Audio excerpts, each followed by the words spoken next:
You and I are only human. We can't change the past. We can only change the future. Let's start now with the future of Agent Orange in Vietnam. It's a humanitarian concern we can do something about. Agent Orange was an herbicide contaminated with dioxin, the most toxic chemical humans have ever created.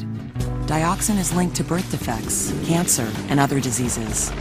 During the war in Vietnam, 20 million gallons of Agent Orange and other herbicides were sprayed at up to 50 times the concentration recommended for killing weeds. More than 5 million acres of forests and crops were ruined, and so were human lives. An estimated 4.5 million Vietnamese and hundreds of thousands of American soldiers were exposed. People like you and me. Both Vietnam and the US have made strides to help the afflicted, but more needs to be done.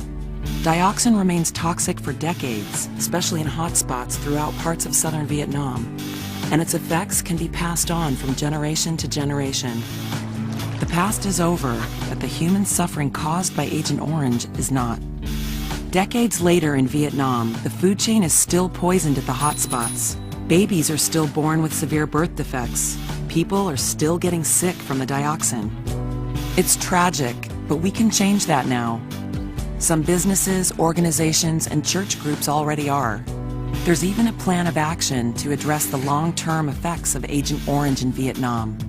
There are groups looking to raise $30 million per year over 10 years so that we can clean up the toxic hotspots. We have the methods.